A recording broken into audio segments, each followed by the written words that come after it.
If you've ever found yourself asking, my plant's dying, what do I do? This is the lesson for you, because we're going to talk all about nutrient deficiencies and what each nutrient in our fertilizer does in our aquarium.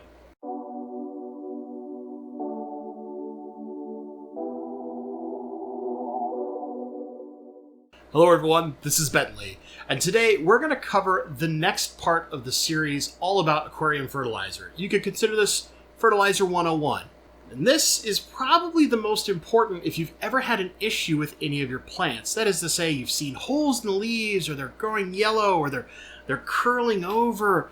Those are all indications of nutrient deficiency. And the way that we're going to teach about nutrient deficiency is by going over all of the macro and micronutrients. Now, if you missed the last episode where I talked about the basics of fertilizer and their delivery methods, make sure you hit that up in the corner, get started. It's important. We're going to elaborate on something we talked about in that, and that is macro and micronutrients. Now, a reminder, macronutrients are the ones that our plants need the most of.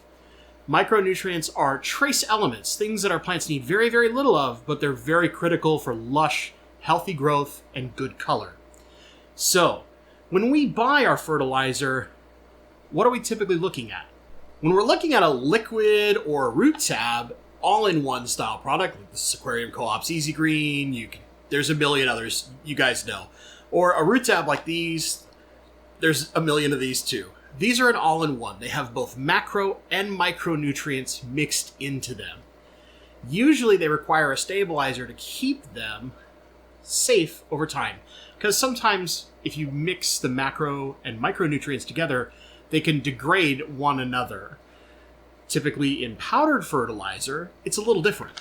Now, powdered fertilizers, also known as the estimated index method, stuff like this is going to come as an individual element. Sometimes you will get a mix in a tin like this that is just all the macros, although most commonly it's one of each, and you gotta hand mix everything. Now, the good news is your macros can go together and your micros can go together, but these aren't necessarily one another, but just keep that in mind. But we don't want to mix macro and micro together when we're doing estimated index, because we're usually dosing them in alternating days. So for a lot of people who have commented, hey man, what's the easiest way to get all my macros and micros in one solution so it's cheaper? I don't want to pay for liquid fertilizer. It gets spendy over time. Unfortunately, you're kind of going to have to keep using a liquid fertilizer because they need a stabilizer in order to prevent those minerals from messing with each other. But let's get past that part. We can talk about that more in the future when we talk about each individual dosing method directly. Let's start our education on macronutrients and micronutrients and what each one of those nutrients does, so that we can then identify problems in our plants and know what we're missing. So first, we're going to start with the macronutrients, and probably the most important nutrient, period, that is carbon. Now, carbon is the absolute building block of life. Without carbon, life doesn't exist. There's 70% of everything is made from carbon. So the simple put is this: when we inject CO2 or get atmospheric CO2 or aspiration from our fish breathing, whatever it may be, that source of carbon, which is typically CO2, when the photosynthesis process occurs, the plant is breaking oxygen and carbon apart, using the carbon and respirating oxygen into the water. So when you get to see all that beautiful, beautiful little bubbling coming off of your plants, that's what's happening. It's photosynthesis, and there's so much oxygen in the water that the water isn't able to really absorb much more, so you see it visibly as bubbles in the water. Now, the more carbon we have present, the more of the rest of the macro and micronutrients we're going to need. So let's start talking about what each of those are and what's going to happen. A deficiency in carbon, just in case you're wondering, your plants just basically aren't going to grow any new growth. They're not going to get bigger. They're not going to grow taller. They're just not going to change or grow. If for some reason that ever happens, it's kind of impossible. Now you know you have a carbon deficiency, and you have to somehow churn the top of your water better or find a way to get some extra CO2 into your tank. The second most important macronutrient is nitrogen. Now, our nitrogens come from a myriad of different places, plants can use ammonium, nitrite, nitrate, all this stuff. But these are all different nitrogen compounds. That's why it's called the nitrogen cycle. Nitrogen is used to create the proteins necessary for photosynthesis. You're going to notice a pattern pretty soon that everything revolves around photosynthesis, but this is important. Think of nitrogen as protein. So if you eat chicken or beef or whatever, that's what nitrogen is for your plants. Carbon too, but let's keep this simple. Now, how do you know if you have a nitrogen deficiency? So when you have a nitrogen deficiency, your plants are going to go through what is called chlorosis. We'll skip the science on this, but basically put, you're going to see yellow or brown leaves, especially in your older growth. If you're seeing lots of yellow leaves, like let's say the very top of your plant is beautiful and green, and then down low you're seeing leaves just wither away, they're yellow, they're brown, or the stem is completely bare, that is typically a nitrogen deficiency.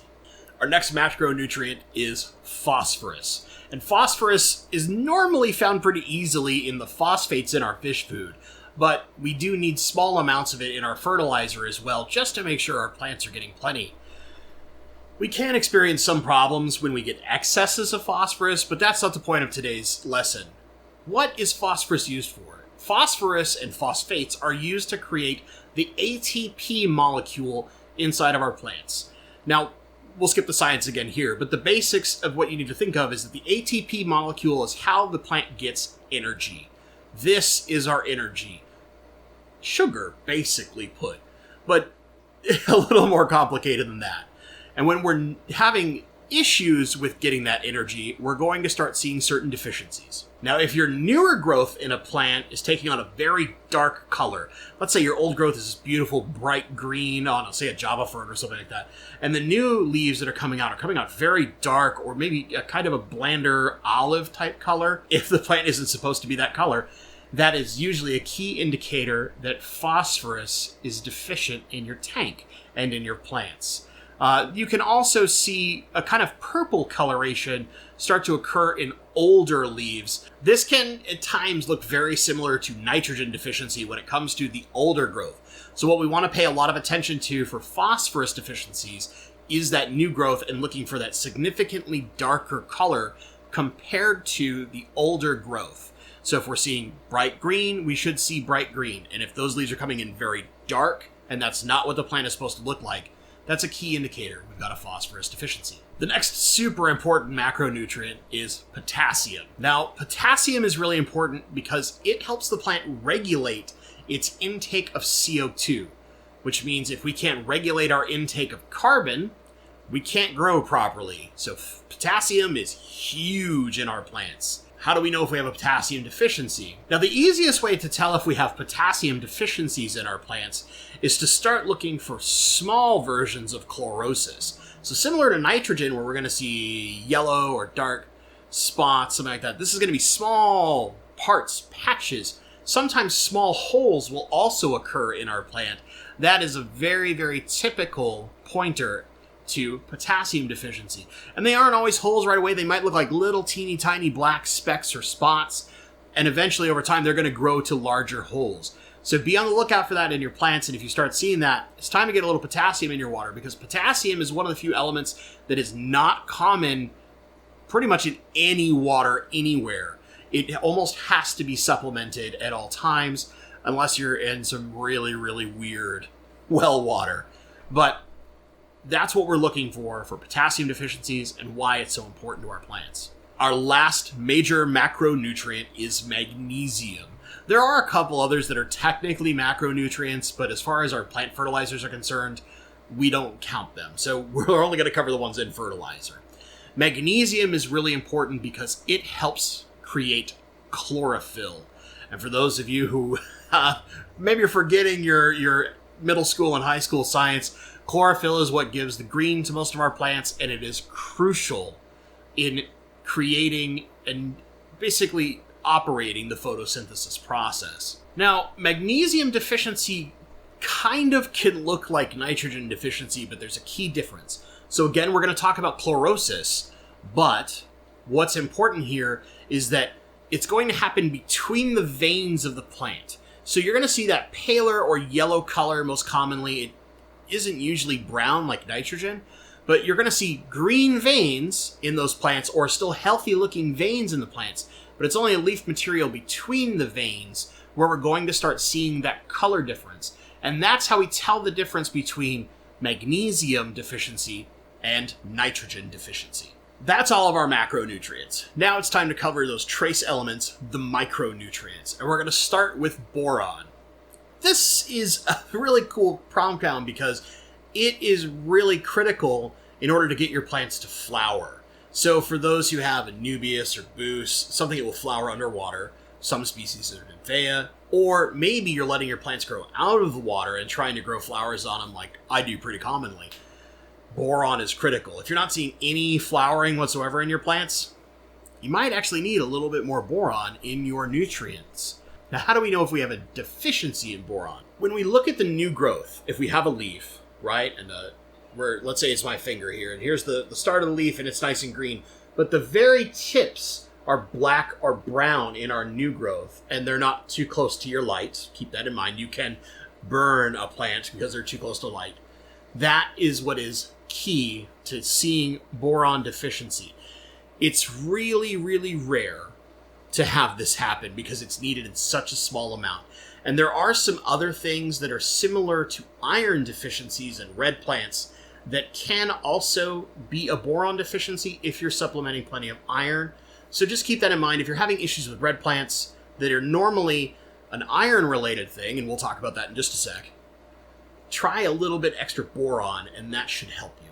Or just an overall trace dose, like if you use, say, Flourish Trace. Now, since we talked about it a little bit with boron, we're going to go straight to iron as our next micronutrient. Iron is really key because it helps control respiration as well as the creation of chlorophyll. Like I said before, you're going to notice a pattern. A lot of these elements are all doing similar things. So several things are responsible for chlorophyll. Others are really responsible for photosynthesis. This is just kind of how things work. But what is key is that iron helps on that respiration side. So when we're doing all that photosynthesis with our chlorophyll and we're keeping that carbon and we're respirating that oxygen, that is something that iron is really crucial for. Also, for red plants, we tend to dose a little extra iron because it helps get a more intense coloration.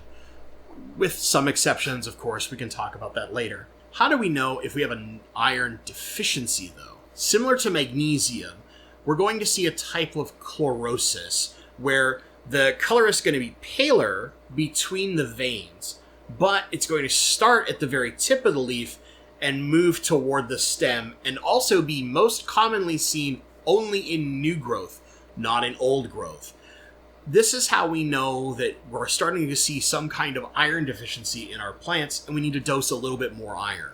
Our next micronutrient is chlorine. Now, chlorine is used in really tiny amounts as a part of photosynthesis and a few other processes in the plant.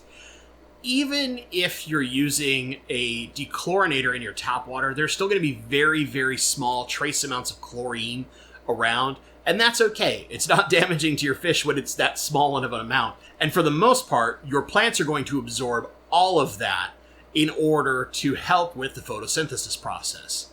So when would we ever see a deficiency in chlorine? Well, not very commonly in our tap water, especially if you have city water, because it's going to have chlorine naturally, and sometimes chloramine, which we want chlorine, not chloramine. But if we're looking for a deficiency, here's what we want to look for. Here's the thing about this deficiency. There's not a lot of information out there, but if you start seeing stubby growth, let's say that normally your leaves would be this long, and all of a sudden they're getting kind of short, and you're still getting new leaves, and they're not getting that full length that they're supposed to, or you're getting heavily branched aerial root systems out in the water column that are kind of a big mess instead of a little more simplistic, that is kind of an indicator of chlorine deficiency.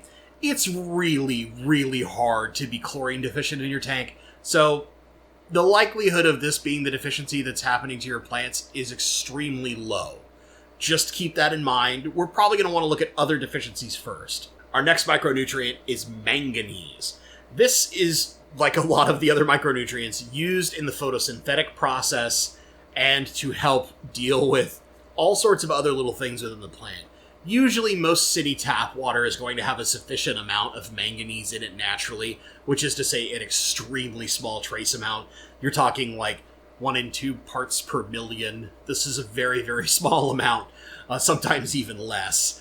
But you don't need a whole lot of this in order to make sure that your plant has a sufficient amount. It's very common in most trace element kits, so usually those are going to cover as much as you need, and your all-in-one fertilizers too. But if we start getting deficiencies in manganese, what should we be looking for? In the leaves, between the veins again, we want to start looking for yellow or brown spots. So where iron and nitrogen and magnesium are going to have kind of a slowly growing patch or wave, depending on where it comes from, you're going to start looking for lots of little dots that are yellow or brown. This is, again, another type of chlorosis, but it's really critical to tell the difference between some of the others and manganese deficiency. Now, again, there's usually sufficient manganese in most people's water that you're never going to have to worry about this, but if you ever spot it, dosing a very tiny amount of your trace elements is a quick way to fix this problem. Our next micronutrient has the hardest name, but it might be the most important, and that is molybdenum. Molybdenum is used to take nitrate, so that's what, when our filter is going through the process turning ammonia to nitrite to nitrate, molybdenum is used by the plant to take those nitrates and break them apart into nitrogen and ammonium. Now, ammonium can be toxic at certain levels, but this is being done within the plant in order to make it more efficient and easier for the plant to break that down through photosynthesis, grow, and respirate. That's what makes molybdenum super important. Might have a difficult name, but it's incredibly important as a trace element. Now, the other thing that's key about molybdenum is it's incredibly important in harder water aquariums, because in soft water, ammonium is not toxic to our fish. In hard water, ammonium is toxic to our fish. So if we're having some kind of issue, and we're seeing the fish be affected as well as the plant, that's a really good sign that we probably need to get some trace elements in there, especially molybdenum. But there's another deficiency to look for too. Let's talk about that. This is the other symptom, but the problem is it looks exactly like nitrogen deficiency. Since molybdenum is so important in breaking apart nitrates to get nitrogen and ammonium, when we're having a molybdenum deficiency, it's going to look like nitrogen deficiency. You're going to see death and chlorosis in older plants far more premature than it should happen, and you might think, I don't have enough nitrates. But pay attention. If you're in harder water, check out your fish health, because if we're starting to see that ammonium build up, we're going to see some kind of burns in the gills and things like that. That's going to tell us we need molybdenum. The plants aren't actually able to properly process the nitrates in our water into nitrogen and ammonium. It's not breaking it down all the way because it's not handling the ammonium. That's the major problem, is that it looks so much like a nitrogen deficiency, but it's actually a molybdenum deficiency. Our next micronutrient is nickel. And nickel is a little interesting because this is used by the plant in order to produce that ammonium, which is a critical thing that the plant uses as fuel, from other sources other than nitrates. So this is where we get into an interesting game where if we're having ammonium issues, it could be nickel, it could be molybdenum. Just in general, we want to add more trace elements if we're seeing ammonium issues in our plants, because normally the plant should process all that ammonium for you. How do we know if we have a deficiency in nickel? To look for that deficiency, what we're going to do is look at the tips of the leaves. And if we're starting to see that same kind of necrosis or chlorosis, however you want to call it, necrosis more commonly, because it's actually going to die off. But it will start like chlorosis, where it'll get pale or brown, but then eventually will die off only at the tips of the leaves.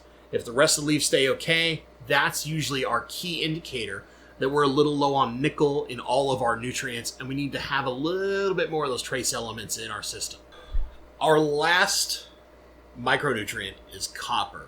Now, this is going to be a little interesting, and a couple of users mentioned this in the comments of the last video, in that most shrimp safe, fertilizers, I just put that there because it's a keyword to look for, are going to exclude copper, because copper is very toxic to shrimp. Now, in high amounts, it's toxic to fish too, but we will use copper often as a medicine temporarily to deal with things in the marine side of the hobby. But we don't care about that with a planet aquarium. Copper is typically present in our tap water in the very, very, very minute amounts that are required.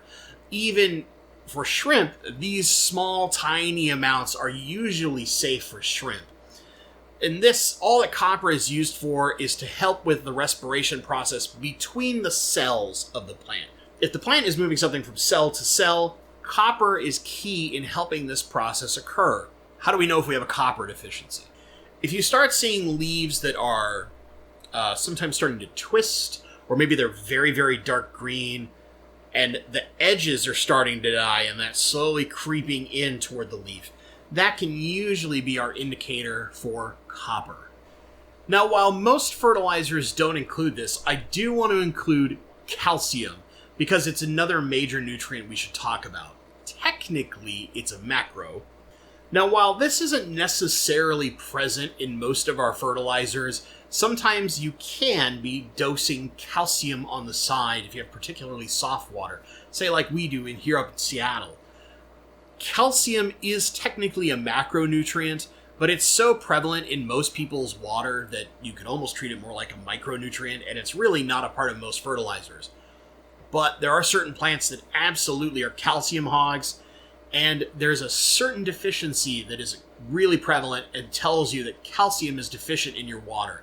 And that is if you're seeing what is normally a flat leaf start to curl. Anytime you see curling leaves, almost always that is going to be a calcium deficiency. Now, there are some cases, like we talked about earlier with copper, but usually it is calcium well before it is ever a copper deficiency that is causing the leaf to curl. If the whole leaf looks healthy, it's just curled when it should be flat or some different shape, that's a calcium deficiency. That's it, guys. That is your primer. Everything you need to know about each macro and micronutrient and how to tell when it's missing and how to fix plant deficiencies based on all of those nutrients. I know it's gone a little long, but this is super important information. I'd really love to have comments down below. Let me know what you learned from this, or maybe you're seeing a problem in your own plants, and having watched this, you now know exactly how to fix that problem.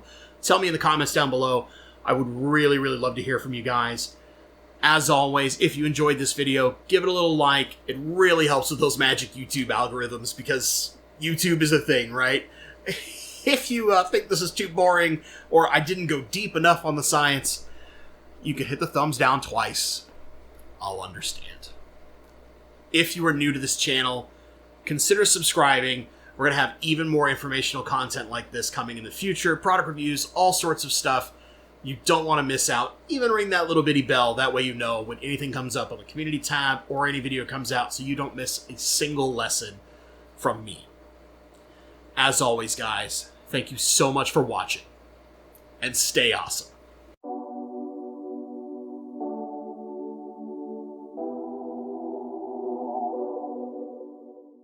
We're at the end of the video here. I really hope you guys appreciated this lesson. Stay tuned for the next video where we're going to talk about some of the other fertilizers. We're going to go a little more in depth in the all-in-one style fertilizers.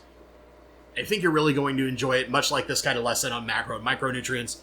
I also want to give a huge shout out to the folks I forgot last video. I actually had to rush to get that video put together. So I've just been crazy busy dealing with the human malware and things like that. You guys know what I'm talking about. But for my Patreons that are at the Bosemani Rainbow level or higher, thank you so much.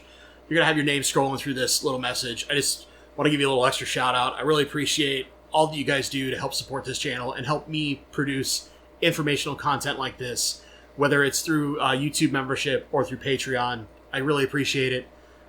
You're going above and beyond. You guys are the best, and from the very bottom of my heart, thank you so much. If you're interested maybe in funding more informational content like this, honestly, the best way to do is just share the video.